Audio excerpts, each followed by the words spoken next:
ಇಷ್ಟು ದಿನದವರೆಗೂ ನಾವು ನಿಮಗೆ ಒಂದು ಕೆಲವೊಂದು ವಿಚಾರಗಳನ್ನ ಅಂದರೆ ಜಮೀನು ಅಥವಾ ಸೈಟ್ ತೆಗೆದುಕೊಳ್ಬೇಕಾದ್ರೆ ಪರಿಶೀಲನೆ ಮಾಡಬೇಕಾದಂಥ ಡಾಕ್ಯುಮೆಂಟ್ಸ್ ಯಾವುದು, ಮತ್ತು ಇನ್ ಕೇಸ್ ಫೇಕ್ ಐ ಡಿಗಳನ್ನ ಹೇಗೆ ಗುರುತಿಸೋದು ಅಂತೆಲ್ಲ ಹೇಳಿದ್ವಿ. ಆದರೆ ಈಗ ಎಷ್ಟೊಂದು ಜನ ಮೋಸ ಹೋಗ್ಬಿಟ್ಟಿದ್ದಾರೆ. ಅಂದರೆ ಒಂದೇ ಜಮೀನು ಒಂದೇ ಸೈಟ್ನ 3-4 ಜನಕ್ಕೆ ಮಾರ್ಬಿಟ್ಟಿದ್ದಾರೆ. ಅಂಥದ್ದನ್ನ ಹೇಗೆ ಸಾಲ್ವ್ ಮಾಡ್ಕೋಬೇಕು, ಇದಕ್ಕೇನಾದರೂ ಕೋರ್ಟ್ ಕೇಸ್ ಹಾಕ್ಬೋದಾ, ಯಾವ ರೀತಿ ನಾವು ಕೇಸ್ನ ಮುನ್ನಡೆಸಬೇಕು ಅಂತ ಹೇಳಿ ಇವತ್ತಿನ ಮಾಹಿತಿಯಲ್ಲಿ ನಾವು ತಿಳಿಸ್ಕೊಡ್ತೇವೆ. ಒಂದೇ ಜಮೀನನ್ನ ಇಬ್ಬರಿಗೆ ಮಾರಿದ್ರೆ ಏನ್ ಮಾಡಬೇಕು, ನಕಲಿ ಸೇಲ್ ಡೀಡ್ನ ಹೇಗೆ ಪರಿಶೀಲನೆ ಮಾಡಬೇಕು, ಇದು ತಪ್ಪು ಸರಿ ಅನ್ನೋದನ್ನ ಹೇಗೆ ತಿಳಿಸ್ಬೋದು ಅನ್ನೋದನ್ನ ಇಲ್ಲಿ ತಿಳಿಸ್ಕೊಡ್ತಾ ಹೋಗ್ತೀವಿ. ಈಗಾಗಲೇ ಭೂಮಿ ಖರೀದಿ ಮಾಡಿದ್ದೀವಿ, ಆದರೆ ಇವಾಗ ಗೊತ್ತಾಗಿದೆ ನಮಗೆ ಬೇರೆಯವ್ರಿಗೆ ಮಾರಿದ್ನ ನಮಗೆ ಮತ್ತೊಮ್ಮೆ ಮಾರಿದ್ದಾರೆ ಅಂತ ಹೇಳಿ, ಅವ್ರು ಎಲ್ಲೂ ಸಿಗ್ತಾ ಇಲ್ಲ, ಮತ್ತೆ ಅವರ ಮಾಹಿತಿ ಕೂಡ ಕಟ್ ಆಗ್ಬಿಟ್ಟಿದೆ.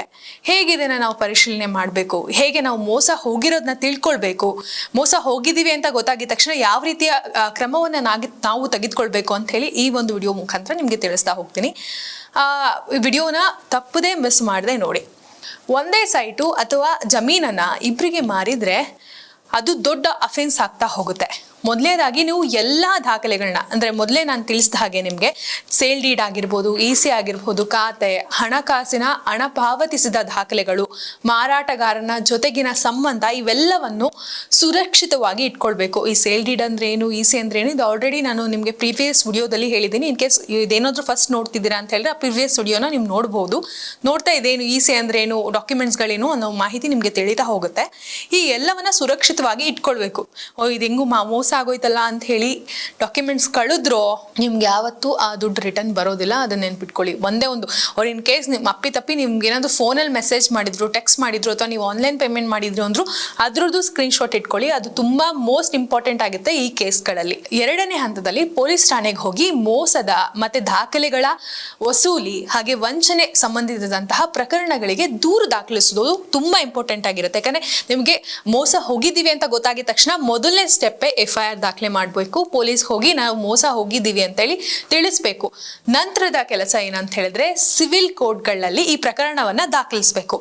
ಕೋರ್ಟ್ ನಿಮಗೆ ಪೊಲೀಸ್ ಠಾಣೆಯಿಂದ ಒಂದು ಇದು ಸಿಗುತ್ತೆ, ನೀವು ಕಂಪ್ಲೇಂಟ್ ರೈಸ್ ಮಾಡಿದ್ದೀರಾ ಅಂತ ಹೇಳಿ ಆ ದಾಖಲೆಗಳನ್ನ, ಆ ಒಂದು ರೆಸಿಪ್ಟ್ನ ತಗೊಂಡು ಅಥವಾ ಒಂದು ಪೇಪರ್ನ ತಗೊಂಡು ನೀವು ಸಿವಿಲ್ ಕೋರ್ಟ್ಗೆ ಹೋಗ್ಬೋದು. ಸಿವಿಲ್ ಕೋರ್ಟ್ಗೆ ಹೋಗಿ ನಾನು ಈ ತರ ಮೋಸವನ್ನ ಹೋಗಿದ್ದೀನಿ ಅಂತ ಹೇಳಿ ನಿಮ್ಮ ಆಸ್ತಿ ಹಕ್ಕು ಘೋಷಣೆಯನ್ನ ಡಿಕ್ಲರೇಷನ್ ಅಂತ ಕರಿತೀವಿ. ಇದನ್ನ ನಾವು ಡಿಕ್ಲರೇಷನ್ ಘೋಷಣೆ ಮಾಡಬೇಕು. ಹಾಗೆ ಎರಡನೇ ಮಾರಾಟಗಾರರ ತಡೆಯಾಜ್ಞೆ, ಅಂದ್ರೆ ತಡೆಯಲು ಏನು ಅನ್ನೋದು, ಆ ಒಂದು ನಿಜವಾದ ರೀಸನ್ ಏನು ಅನ್ನೋದನ್ನ ನೀವು ತಿಳಿಸ್ಕೊಡ್ಬೇಕು. ಹಾಗೆ ಹಣ ವಾಪಸ್ ಪಡೆಯಲು ಪರಿಹಾರ, ಇವೆಲ್ಲವೂ ನಿಮ್ಗೆ ಸಿವಿಲ್ ಕೋರ್ಟ್ ಅಂಡರ್ ಅಲ್ಲಿ ಬರುತ್ತೆ. ಮೊದಲಿಂದ ಮತ್ತೊಮ್ಮೆ ಹೇಳ್ತೀನಿ, ಅದನ್ನ ಸರಿಯಾಗಿ ಕೇಳಿಸ್ಕೊಳ್ಳಿ. ಮೊದಲನೇದು ನಿಮ್ಮ ಆಸ್ತಿ ಹಕ್ಕು ಘೋಷಣೆ, ಎರಡನೆಯದು ಮಾರಾಟ ತಡೆಯಲು ಇನ್ಗ್ರಿಚರ್ಸ್ ಅಂದ್ರೆ ತಡೆಯಾಜ್ಞೆಯನ್ನ ಕೊಡಬೇಕು, ಎರಡನೆಯದು ಮಾರಾಟ ತಡೆಯಲು ತಡೆಯಾಜ್ಞೆ, ಮೂರನೇದು ಹಣ ವಾಪಸ್ ಪಡೆಯಲು ಪರಿಹಾರವನ್ನ ಕೇಳಬೇಕು.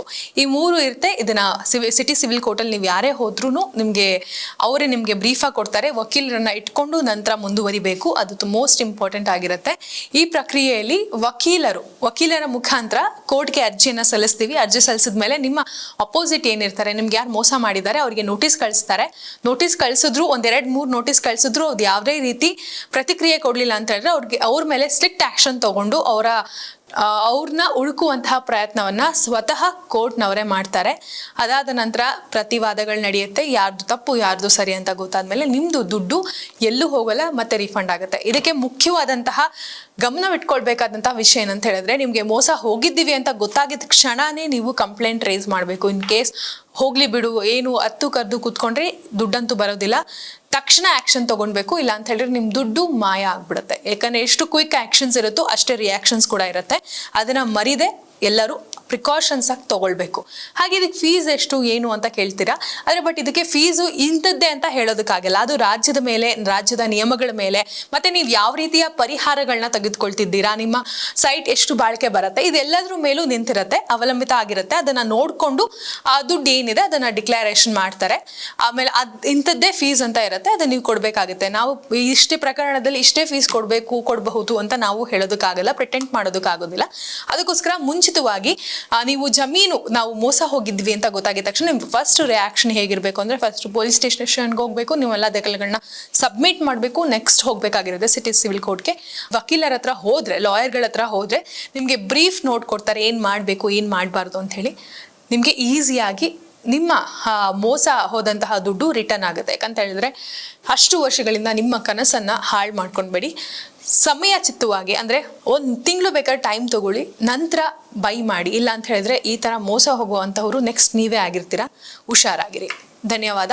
ಇದಾಗಿತ್ತು ಪ್ರಜಾಕರಣದ ಮಾಹಿತಿ. ಇದೇ ರೀತಿಯ ಮಾಹಿತಿಗಾಗಿ ನಮ್ಮ ಚಾನಲ್ನ ಸಬ್ಸ್ಕ್ರೈಬ್ ಮಾಡಿ. ಇನ್ನು ಯಾವ ರೀತಿಯ ಸುದ್ದಿಗಳನ್ನ, ಯಾವ ರೀತಿಯ ಇನ್ಫಾರ್ಮೇಷನ್ನ ನೀವು ಕೇಳಬೇಕಂತಿದ್ದೀರಾ ಕಮೆಂಟ್ ಮಾಡಿ. ಈ ವಿಚಾರ ಎಲ್ಲರಿಗೂ ತಲುಪೋವರೆಗೂ ಶೇರ್ ಮಾಡಿ. ಧನ್ಯವಾದ.